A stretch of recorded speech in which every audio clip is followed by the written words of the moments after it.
की मंगलमयी धर्म देशना आपके सामने प्रस्तुत की जा रही है। बंधुओं,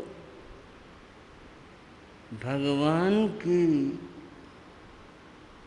वाणी श्रवण करने के लिए हमारे मन में बड़ी उत्सुकता और प्रतीक्षा, भीतर में एक प्यास, ये भाव होना चाहिए। आपने एक पक्षी का नाम सुना होगा, साहित्य में पढ़ा भी होगा। उसको चातक कहते हैं। इधर देखने में तो नहीं आता, परंतु उसका साहित्य में बड़ा जिक्र है। चातक पक्षी भी क्या पक्षी है, कितना विचित्र है। वह है, पानी तो सभी पीते हैं, परंतु चातक कहीं तालाब का, नदी का किसी बर्तन में रखा हो, कितना भी स्वच्छ निर्मल पानी हो, ये पानी वह नहीं पीता। और फिर कौन सा पानी पीता है? वो पीता है वर्षा का पानी। और वर्षा का पानी, वर्षा हुई, गिरा, बह रहा है, ये नहीं वो पीता। उसके तो पीने का ढंग भी अलग है। और वो है कि जब वर्षा होती है उस समय चातक आकाश में उड़ता है। वो ऊपर की ओर देखता है मुंह करके,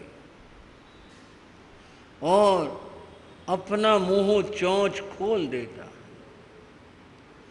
वर्षा की जो बूंद उसके मुंह में आती हैं वो पानी पीता।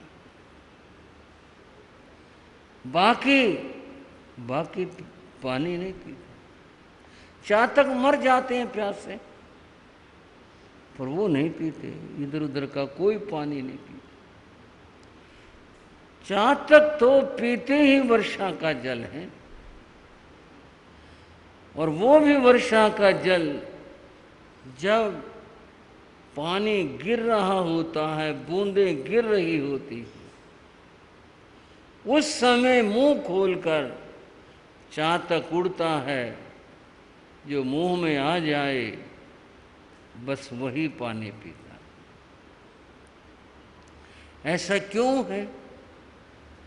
ये तो बात प्रकृति की है। उसका कुछ कंठ निर्माण, कुछ ऐसे, वो पानी ऐसे पीता नहीं या पी नहीं सकता। वो तो ऐसे ही पीता ऊपर से। पर एक बात तो अद्भुत है कि वह शुद्ध, निर्मल और वर्षा का पानी पीता। चातक की उपमा दी गई कि अगर प्यास हो तो चातक जैसी हो, जो केवल वही जल पीता है और नहीं पीता। हमारे भी अंतर में ऐसे ही प्रयास होनी चाहिए। भगवान की वाणी श्रवण करने की, और बाकी सब बातें हम भूल जाएं, केवल प्रभु की वाणी का ही पान कर। बंधुओं, मृगावती की बात आपने सुनी होगी। महासती हुई मृगावती, पहले रानी थी, दीक्षा ली, चंदनबाला की शिष्या बनी। एक बार कुछ साध्वियां भगवान की वाणी सुनने गई थी, वहां जाकर बैठी, महावीर की वाणी श्रवण करने लगी। जैसा नियम है, सूर्यास्त से पूर्व साध्वियां अपने स्थान के ऊपर लौट आती हैं, और साध्वियां लौट आई, मृगावती नहीं लौटी। कथाकारों ने तो ये लिखा कि उस दिन सूर्य और चंद्र, ये जो इंद्र हैं, ये दर्शन करने आए थे, तो दिन बना रहा, रात हुई नहीं, पता नहीं चला। सोचना अपना अपना है, औरों का कैसे पता चल गया, उठ करके चलेगी बाकी सारी। और भी तो साध्वियां थी। मेरा सोचना है कि मृगावती भगवान के उन वचनों में, वाणी में इतना खो गई, उसे जाना है, ये भान न रहा मैं कहाँ बैठी हूँ, ये भान न रहा, वह तो प्रभु की देशना में खो गई थी, और वो अमृत उसके अंतर में उतरा था। ऐसा हो जाना जिससे यूं कहें भान ही न रहा किसी बात का, कुछ नहीं, बस भगवान की वाणी श्रवण करते हुए वह परम धन्य हो रही थी, उसे नहीं और बातों का ख्याल रहा। देशना पूर्ण हुई तो होश आया, ओहो मुझे तो जाना भी था, फिर लौटी। चंदनबाला गुरानी है, गुरु का, गुरानी का, माता पिता का, बड़ों का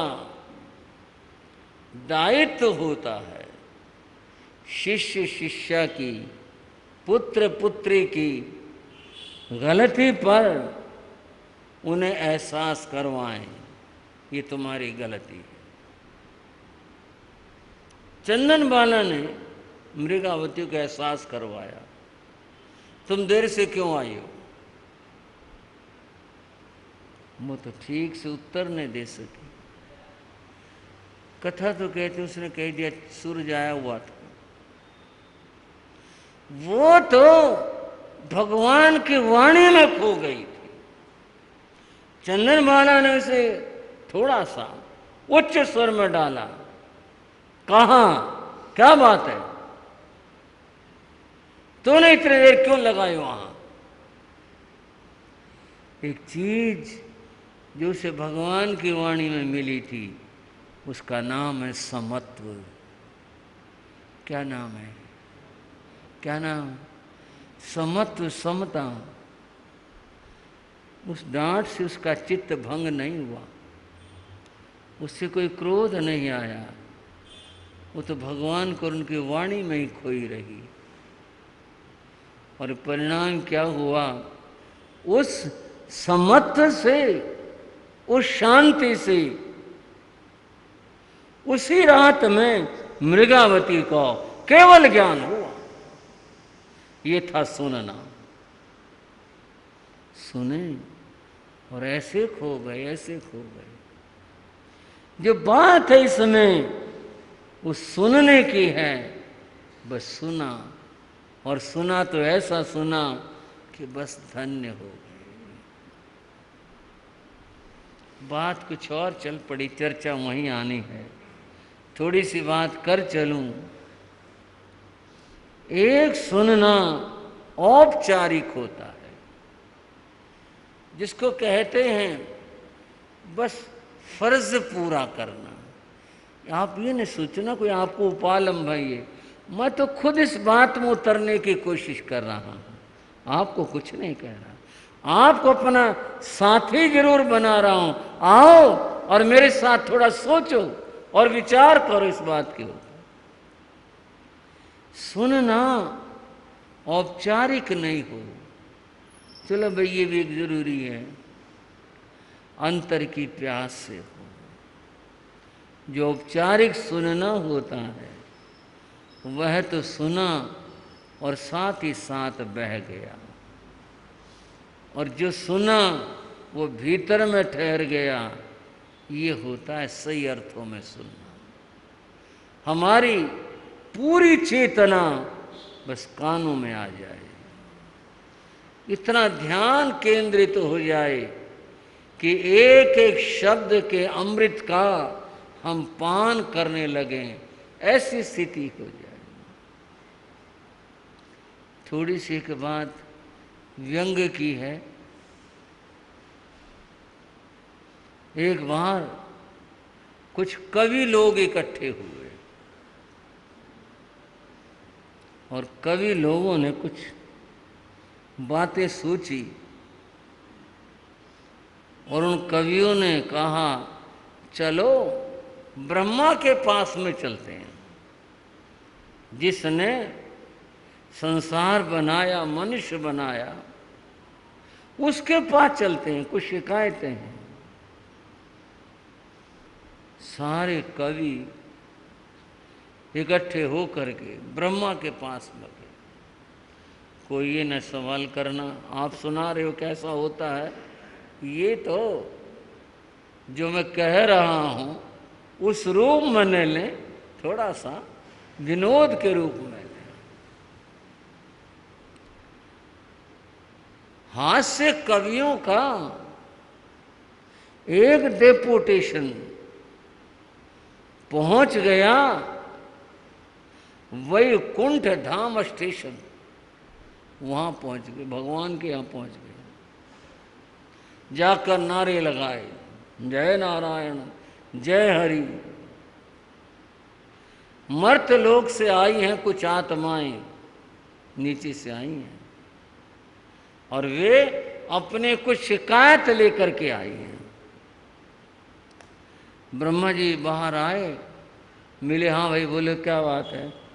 बोले जी कुछ शिकायत है। क्या शिकायत है बताओ?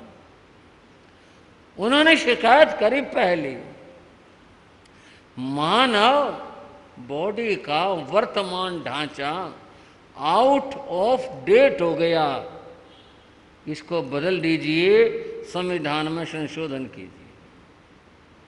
ये जो ढांचा है ये जो पुराना हो गया, आउट ऑफ डेट हो गया, इसमें बदलाव लाओ, परिवर्तन लाओ।